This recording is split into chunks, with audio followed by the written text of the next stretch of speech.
Bismillah, alhamdulillah, wa syukrulillahi ala ni'matillah, wassalatu wassalamu ala rasulillah Muhammad ibn Abdillah, la hawla wa la quwwata illa billah, amma ba'd. Hadratal mukarramin wal muhtaramin, para alim ulama, para sesepuh bini sepuh, bapak-bapak, ibu-ibu, hadirin hadirat, mustami'in, mustami'at yang dimuliakan oleh Allah Subhanahu wa taala. Alhamdulillah, malam hari ini tentunya kita bersyukur kehadirat Allah Subhanahu wa taala, karena kita senantiasa diberi anugerah yang agung oleh Allah Subhanahu wa taala yang berupa sehat jasmani rohani, diberi kekuatan lahir dan batin sehingga bisa menghadiri kegiatan kita, yaitu ngaji berjamaah di Masjid Islamic Center, Masjid Al-Muttaqin, Kutai Barat. Besar harapan kita mudah-mudahan kehadiran kita senantiasa membawa keberkahan, kemanfaatan, kemaslahatan bagi perjalanan hidup kita, amin ya rabbal alamin. Pada malam hari ini kita teruskan ngaji kita, yaitu sampai kepada makalah yang kelima,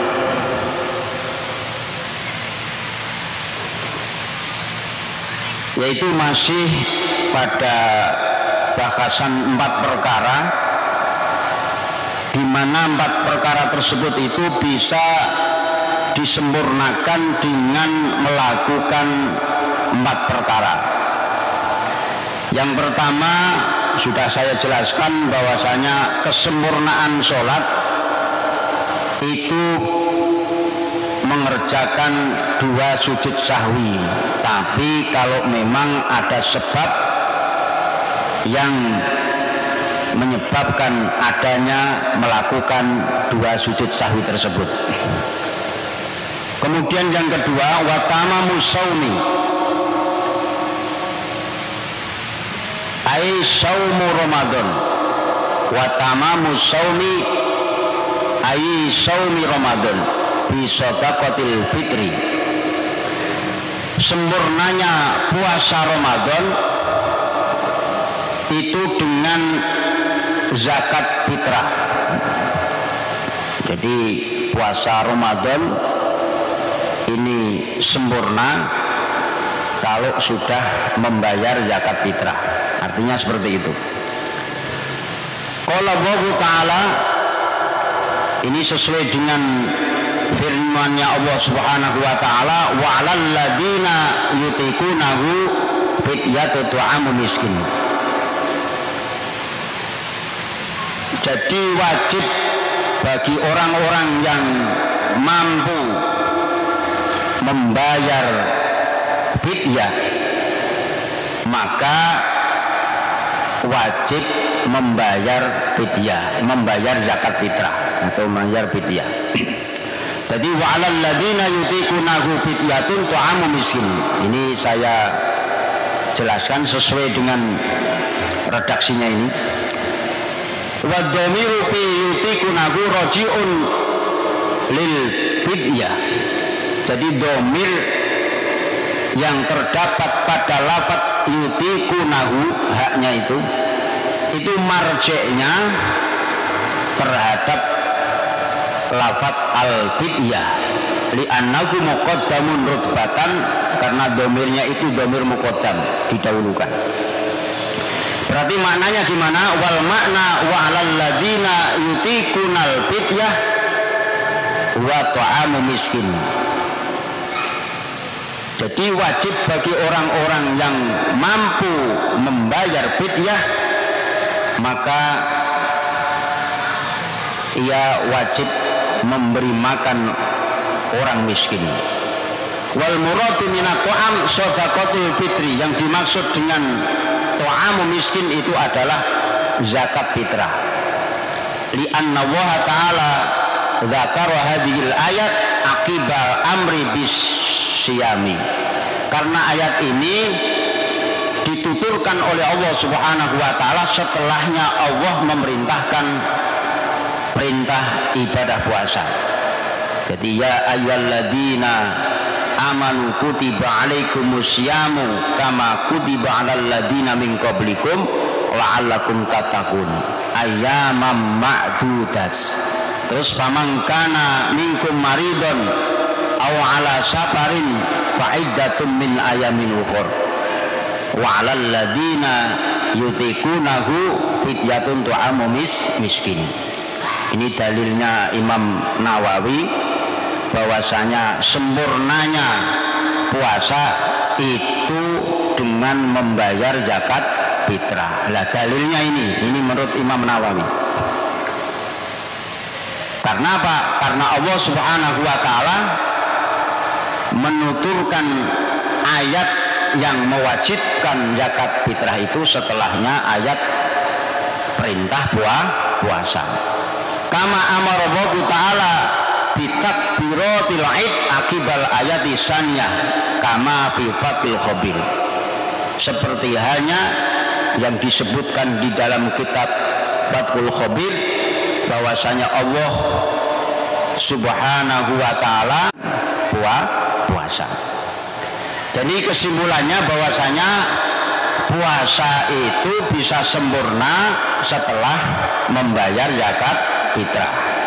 Ini, tapi cuma dalilnya saja ini yang kurang pas.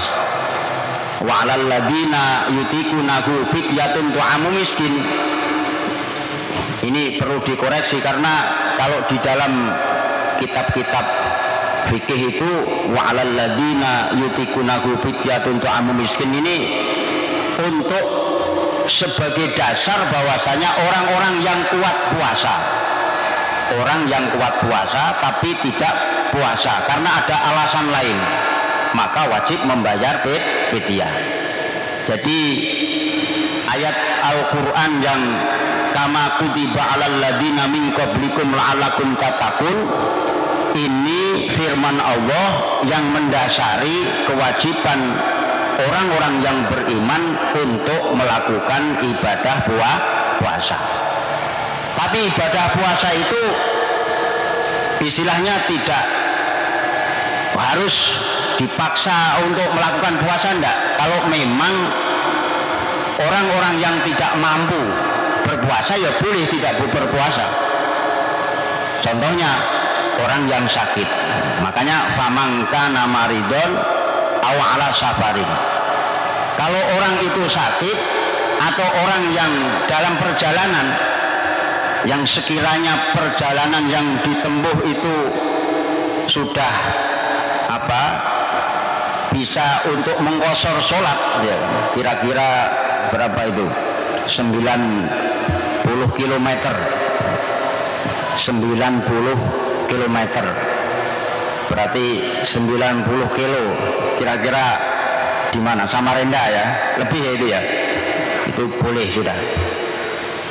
Jadi kalau orang itu dalam keadaan sakit itu boleh 90 km, ya kan, benar ya.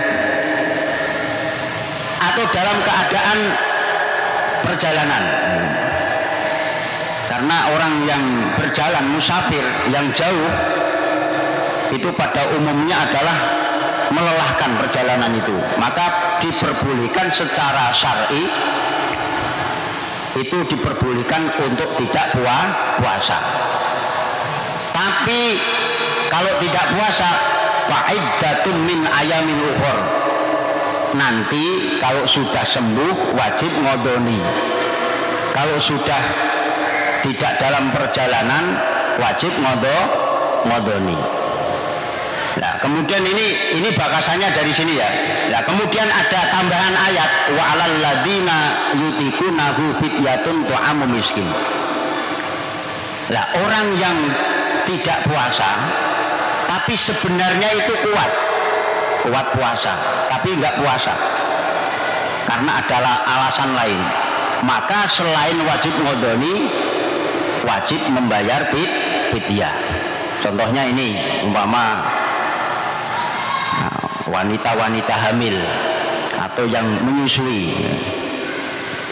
Ini kalau kondisi badannya itu sehat, kuat puasa, mampu puasa, kemudian karena khawatir anaknya ini terganggu atau kandungannya terganggu, kemudian tidak puasa, tapi apabila puasa itu sebenarnya kuat, maka itu boleh tidak puasa, tapi wajib membayar fidyah dan juga wajib ngodoni.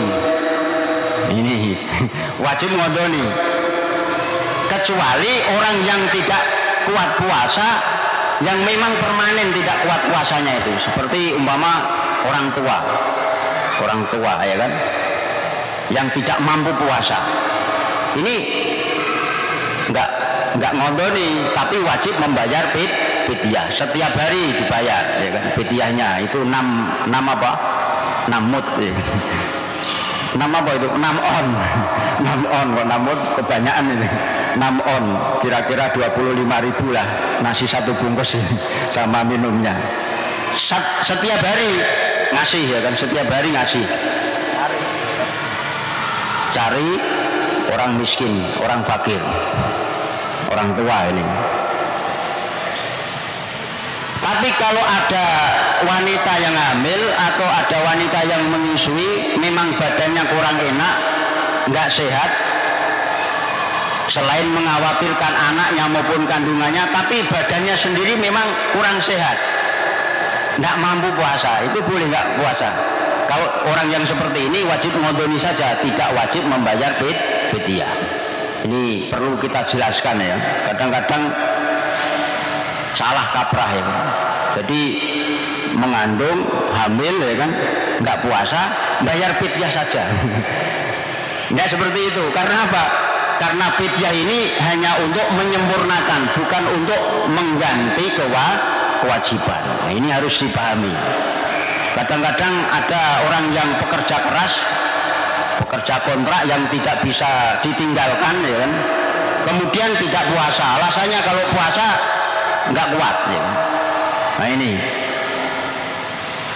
kadang-kadang cuma membayar fidyah saja, nggak boleh itu, harus membayar fidyah, juga membayar apa? Puasanya itu, ngodoni. Karena apa? Fidyah itu cuma dendanya saja itu, karena seharusnya puasa, nggak puasa didenda ya kan. Seharusnya kan puasa, nggak puasa didenda, kecuali kalau memang ada rukhsah secara syar'i, seperti orang musafir, mama ke Jakarta jauh pas puasa ya kan, boleh mengambil rukhsah, boleh nggak puasa. Atau puasa, umpama puasa sekarang perjalanan kan enak, naik pesawat ya kan, tidak begitu melelahkan, boleh juga apa? Puasa boleh, nggak apa-apa. Tapi kalau memang tidak kuat ya kan, tidak kuat, tidak mampu karena perjalanan yang sangat melelahkan ya, itu lebih baik mengambil rukhsah. Tapi kalau sama-sama ya, umpama puasa ya enggak apa-apa, mengambil rukhsah tidak puasa ya enggak apa-apa, itu lebih baik puasa. Karena apa? Karena biar beban syariat itu cepat selesai, tidak menanggung beban syariat ya kan. Karena Rasulullah Shallallahu Alaihi Wasallam anjurnya seperti itu, seperti sholat itu kan. Jadi sholat itu cepat dikerjakan, cepat selesai ya, cepat urusannya ya, lebih baik daripada apa? Nanti-nanti ya kan. Jadi kalau waktunya sholat kemudian langsung dikerjakan ya kan, itu lebih baik. Makanya sholat itu lebih baik dikerjakan di awal waktu. Lebih abdolnya itu dikerjakan di awal waktu. Tapi juga bisa dikerjakan di pertengahan waktu atau di akhir waktu, ya tidak apa-apa. Karena waktu sholat itu muaqqatun muasaun, di waktu-waktu dan muasaun luas.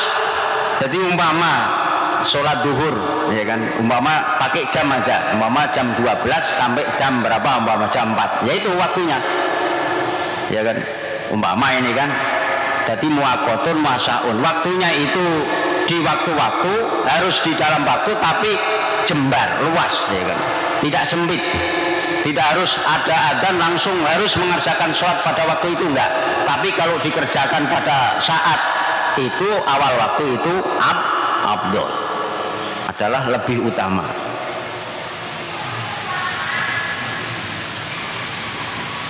Ini artinya wa'alal ladina yutikunahu fidyatun tu'amu miskin. Terus wa antasumu khairul lakum. Kemudian yang selanjutnya wa tamamul haji bil fidyah, sempurnanya ibadah haji itu dengan membayar fidyah.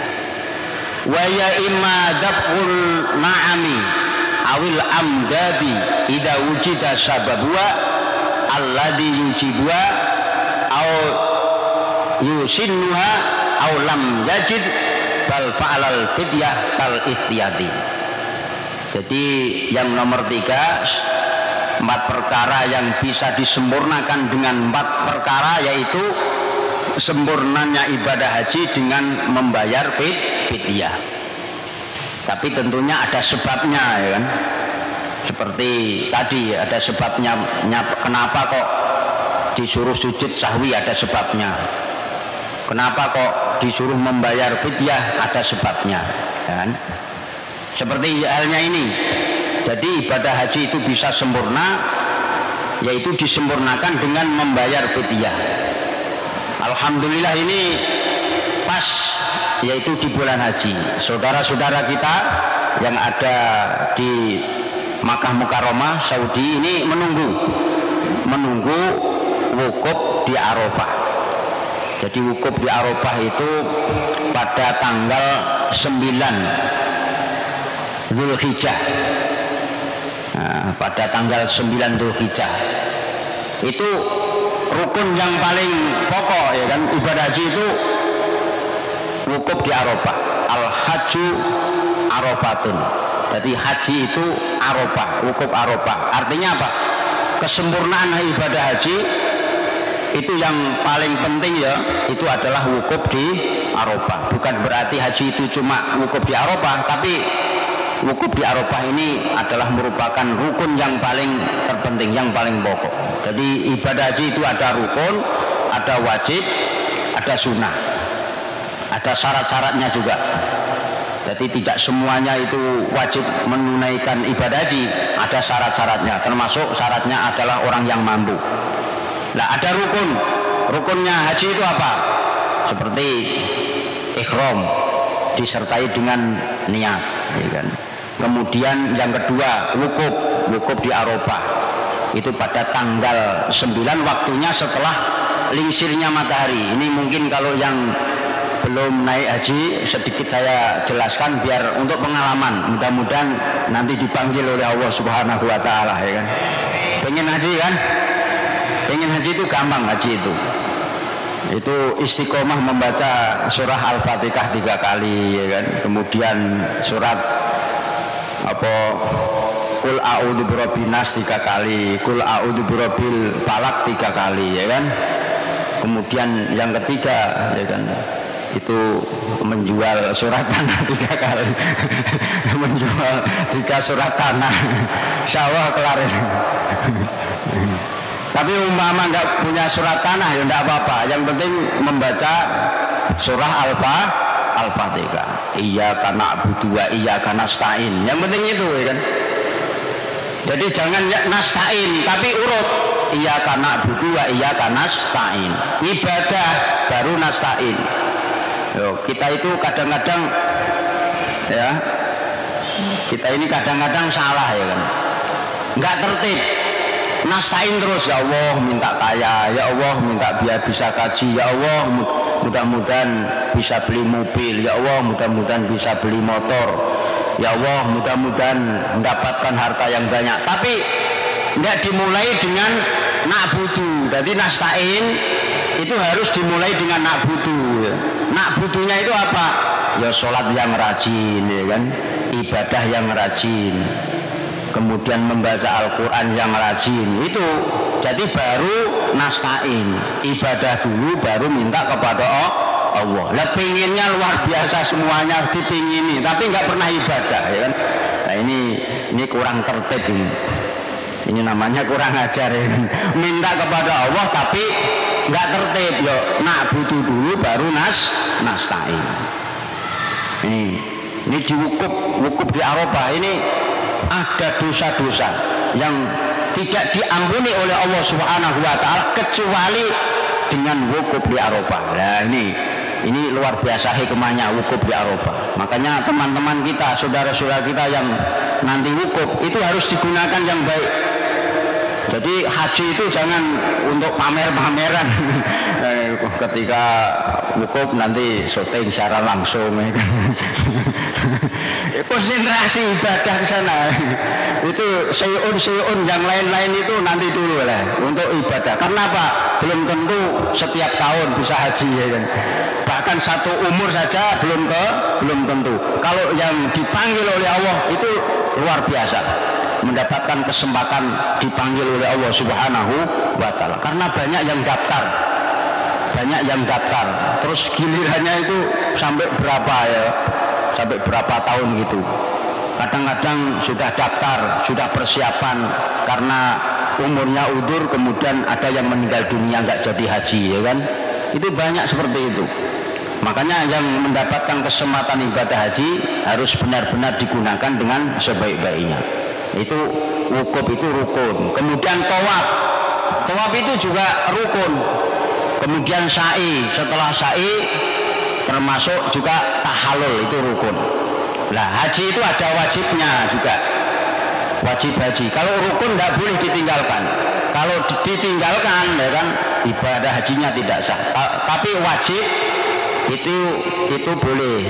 Kalau memang ada alasan kemudian tidak dikerjakan, itu tidak apa-apa. Tapi nanti membayar denda atau fidyah. Nah, ini membayar fidyah.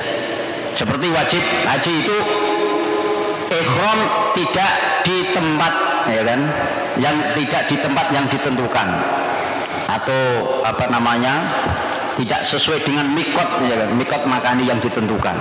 Itu termasuk wajib. Nomor 2 yaitu melontar jumroh, itu wajib haji. Nomor 3-nya menyukur rambut. Ada 3 aja ini. Tapi menurut ulama-ulama yang lain, termasuk di tuntunan manasik haji dari Departemen Agama, di situ ditambah. Itu seperti apa? Mabit di Muzdalifah itu termasuk dimasukkan di wajib. Kemudian mabit di Mina dimasukkan di situ, ya kan? Termasuk tawaf wada itu dimasukkan di wajib. Tapi ada ulama yang berpendapat itu sunnah. Itu sunnah. Nah, di sini haji itu bisa disempurnakan dengan membayar fidyah. Kalau memang ada sebab-sebabnya. Lah, sebabnya apa? Seperti melakukan yang dilarang, meninggalkan yang diperintah, ya kan? Melakukan yang dilarang. Orang yang memakai ihram, ya kan, kalau sudah masuk niat haji itu ada larangan-larangan yang harus ditinggalkan. Kalau larangan-larangan itu dikerjakan, atau apa, fi'lu haramin, ya kan, mengerjakan larangan-larangan, itu ada dendanya atau membayar fidyah. Nah, membayar fidyah itu ada kalanya memotong seekor kambing, ya kan? Atau kalau tidak memotong seekor kambing, kalau memang di sana tidak ada kambing atau kambingnya itu mahal-mahal sehingga tidak mampu, atau memang sudah uangnya itu habis, ya kan? Tidak ada persediaan lagi, malah meninggalkan apa, malah melakukan larangan-larangan itu seperti pakai wangi-wangian, ya kan, mencukur rambut, itu kan larangan. Itu ada dendanya, membayar fidyah. Nah, itu kalau memang seperti itu boleh, ya itu urutan yang kedua, yaitu puasa 10 hari. Yang 3 hari dikerjakan di Mekah ketika haji, yang 10 hari dikerjakan di rumah, di tanah air. Tapi nggak boleh dikerjakan waktu di perjalanan, nggak boleh, harus di rumah, di tanah air. Nah itu, kalau nggak seperti itu, memberi makan orang miskin 6 sok. Ya, jadi 6 miskin berarti satu orangnya setengah sok makanan yang sesuai dengan standar yang bisa untuk membayar zakat fitrah. Jadi haji itu bisa disempurnakan dengan apa? Dengan membayar fidyah. Kalau memang ada sebab-sebab membayar fidyah itu, ya kan? Contohnya melakukan perkara-perkara yang diharamkan atau meninggalkan perkara-perkara yang wajib. Contohnya itu ihram tidak dari mikot makani yang telah ditentukan. Nah, itu seperti itu. Atau apa namanya itu tidak tahalul, ya kan? Apa dengannya tidak menyukur rambut, ya kan? Itu diantaranya seperti itu. Itu kan termasuk apa? Larangan. Bismillahirrahmanirrahim. Jadi jelas bahwasanya ibadah haji itu adalah ibadah yang bisa disempurnakan dengan membayar fidyah apabila memang ada sebab-sebab atau sesuatu yang disunahkan, atau memang tidak ada sesuatu yang mewajibkan atau menyunahkan, tapi tetap dibayar fidyahnya itu, tetap puasa 10 hari atau tetap memotong hambin li ikhtiyati, yaitu untuk ngati-ngati agar supaya apa? Agar supaya hajinya sempurna. Nah, siapa tahu ya kan ketika haji itu ada kesalahan-kesalahan yang dilakukan yang tidak disengaja. Contohnya umpama nyukur rambut lupa atau apalah ya, pokoknya itu boleh, ya kan? Seperti itu. Jadi membayar fidyah itu ada kalanya karena disebabkan sesuatu yang wajib atau sesuatu yang memang disunahkan, atau memang tidak ada sebab sama sekali tapi lil ikhtiyati, karena untuk hati-hati. Kemudian yang selanjutnya, yang keempat, wa tamamul iman bil jihadi, sempurnanya iman itu dengan jihad. Jihad itu adalah apa? Jihad itu kalau menurut Imam Syafi'i, Imam Nawawi, aibid du'ai ila din al-haqi, maksudnya dakwah, mengajak untuk berbuat baik, untuk menegakkan agama yang hak, yaitu agama Islam, seperti ngaji, ya kan, seperti ceramah, ya kan, ini jihad. Seperti mengajar, seperti di pondok pesantren, mendirikan pondok pesantren atau mendirikan pendidikan Islam, itu termasuk jihad. Jadi jihad di sini adalah dakwah. Jadi ulama-ulama dulu, bukan sekarang ya, dulu belum ada bom-bom yang seperti kemarin. Ulama-ulama dulu sudah mengartikan, mendefinisikan jihad itu tidak dengan bom, tapi jihad itu dengan apa? Dakwah, amar ma'ruf nahi anil mungkar.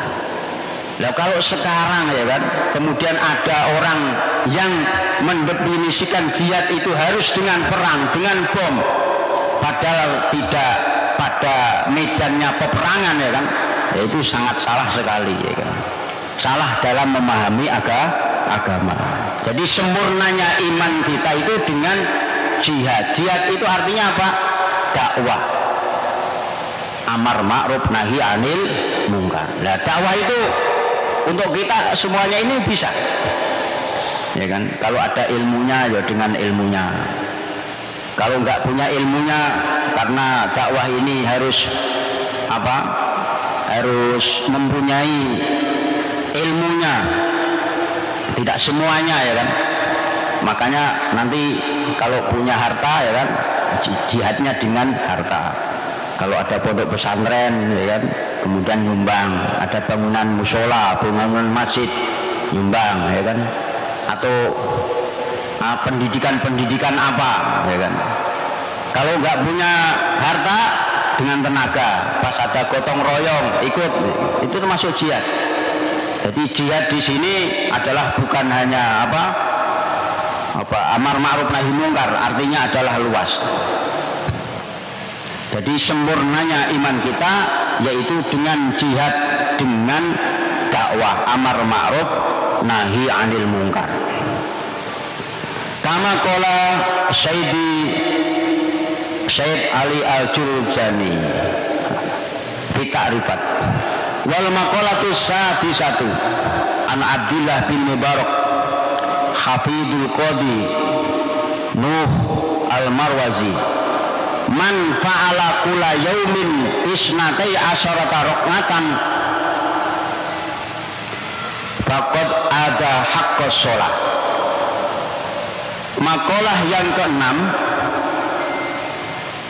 yaitu dari Abdillah bin Mubarak, bahwasanya barang siapa yang sholat setiap hari 12 rakaat faqad ada haqqus sholat, maka orang tersebut benar-benar menunaikan hak-haknya sholat. Barang siapa yang melakukan sholat 12 rakaat. 12 rakaat itu apa saja? Waya roknatani qabla subhi, 2 rakaat sebelum subuh, namanya qobliyatas subhi, ya kan? Jadi sebelum subuh menjalankan 2 rakaat. Ini jangan kalau sholat di masjid atau di rumah, ya kan, jangan sampai ditinggalkan, karena Rasulullah Shallallahu Alaihi Wasallam ini di hadis mengatakan bahwasanya 2 rakaat sebelum subuh itu lebih baik daripada dunia seisinya. Khairun minad dunya wa ma biha, lebih baik daripada dunia seisinya. Ini 2 rakaat sebelum subuh. Wa raqatani qabla duhri, 2 rakaat sebelum zuhur, berarti sudah 4 rakaat. Wa raqatani ba'daha, dan 2 rakaat setelah zuhur, berarti 6 rakaat, ya kan? Sudah 6, tinggal berapa? 6 rakaat lagi. Wa arba'u rakaatin qabla al-asri, 4 rakaat sebelumnya asar. Kalau setelah asar itu tidak boleh. Jadi setelah asar nggak boleh, kecuali sholat-sholat yang dawi sabab, yang ada sebabnya. Umpama sampai sudah sholat asar di rumah, masuk masjid, ya kan? Sholat tahiyat masjid boleh, ya kan? Kalau sholat mutlak nggak boleh. Kemudian umpama setelah sholat asar ada mayit, ya kan? Sholat mayit boleh. Kalau sholat mutlak nggak boleh, ya kan? Sholat tobat, sholat apa nggak boleh. Yang ada sebabnya baru boleh. Yaitu sholat 2 rakaat sebab masuk masjid, ya kan? Namanya apa? Sholat tahiyatul masjid, itu boleh. Jadi 4 rakaat qoblal asri. Wa raqatani ba'dal maghrib, 2 rakaat setelah maghrib. Kalau sebelum maghrib ini nggak ada riwayat.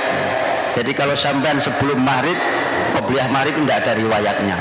Banyak imam-imam di hadis-hadis itu tidak ada keterangannya, ya kan? Tapi kalau sampean masuk masjid sholat lisukul wudu, ya kan? Atau sholat tahiyat masjid bisa. Tapi kalau qobliyah maghrib tidak ada. Jadi yang ada ba'diyal maghrib. Jadi lengkap sudah, ya. Jadi ada berapa? Ada 12 rakaat.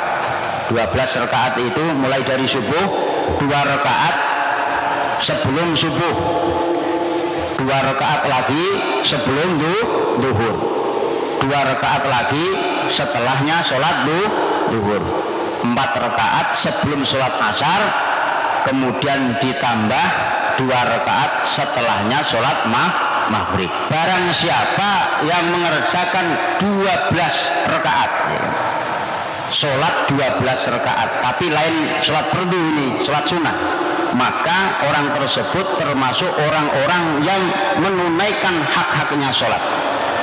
Biqaulihi sallallahu alaihi wasallam, rahimallahu imra'an sholat qabla asri arba'an. Ini dalilnya Allah Subhanahu wa taala akan memberikan rahmat terhadap seseorang yang sholat sebelum asar 4 rakaat.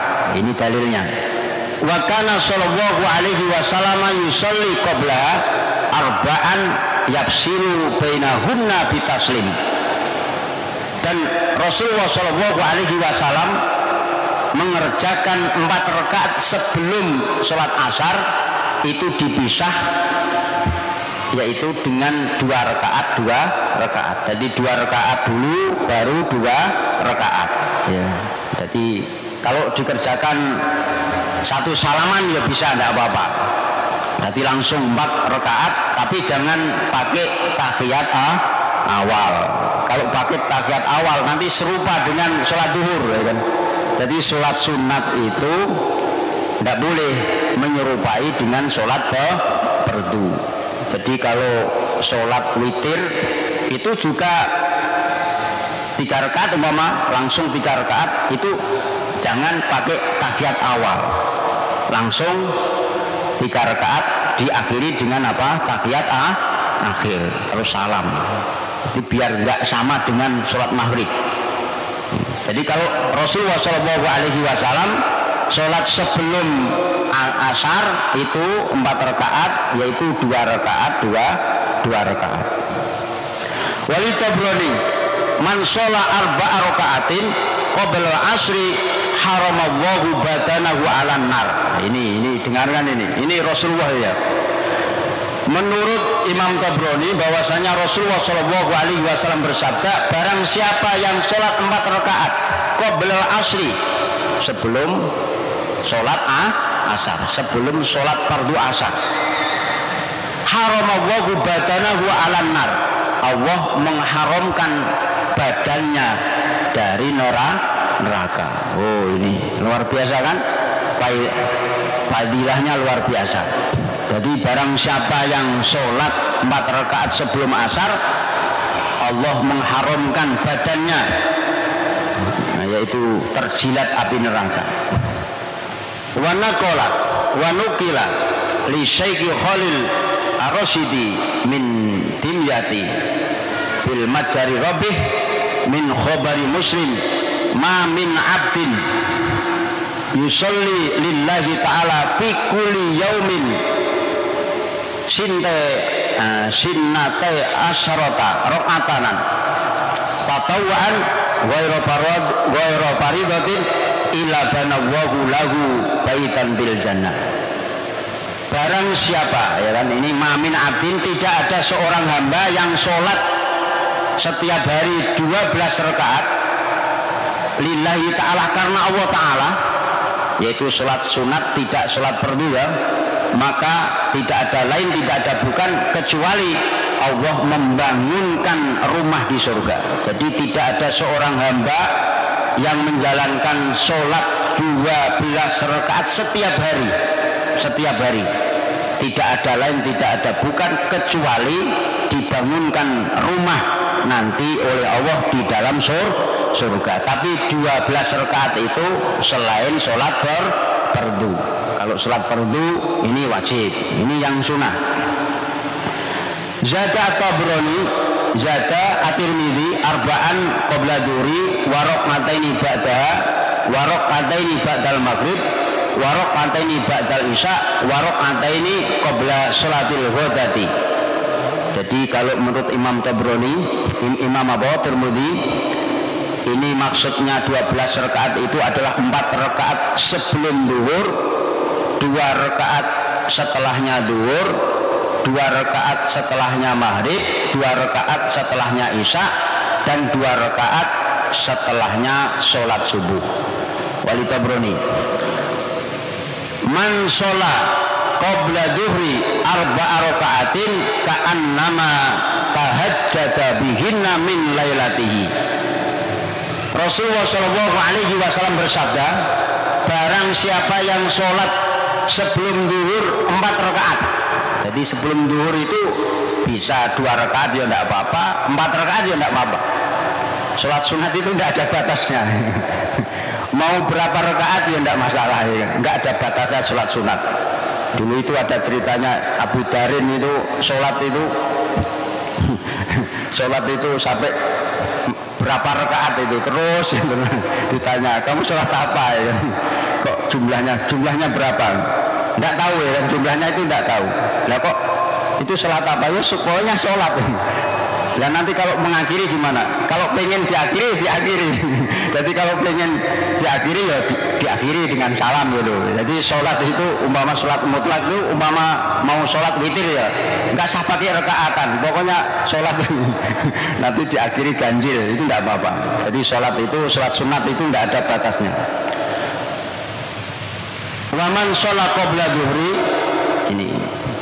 Kemudian ini sebelum saya akhiri masih sedikit.